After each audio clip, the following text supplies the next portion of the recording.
arms bent at a 90-degree angle.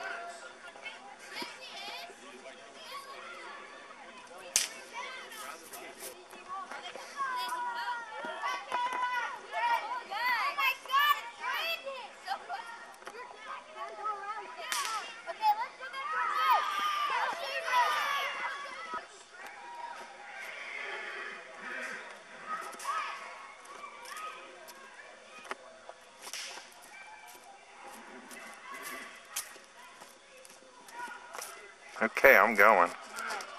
Welcome.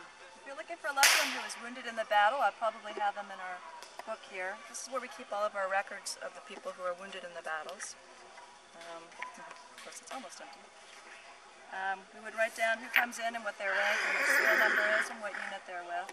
We keep very good records. Of course, this is the Army, so we have to keep all of our records. What you're looking at here is a Field Army Hospital unit. This is a Confederate medical unit. We're right at the front of the battle. You can hear the battle going on in the cannons, so we're right at the edge of the battle.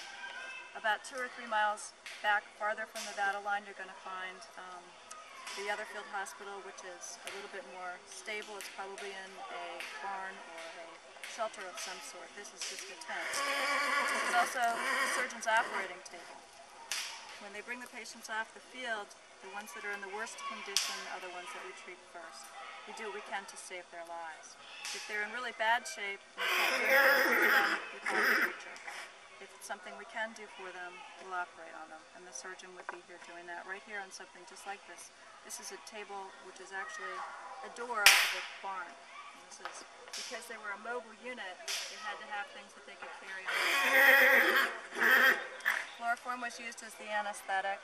It was almost always chloroform. They did use ether and some other forms of anesthesia, but it was mostly chloroform. About 99% of the surgeries that were done were amputations. And many balls did such damage when they hit the body that the surgeons had no choice but to cut off the damaged part. And that was done in about 15 minutes. And as you may or may not know, 2/3 of the soldiers that died during the Civil War died because of diseases, not because of the battle. When they lived in these camps, the sanitary conditions were terrible, and they got childhood diseases, chickenpox, mumps.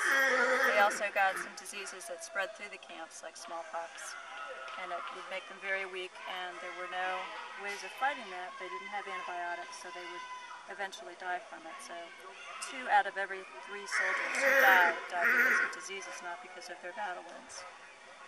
If you'd like to walk inside the tent, we can show you some real period Civil War equipment, some surgical equipment and other things. Come on this way.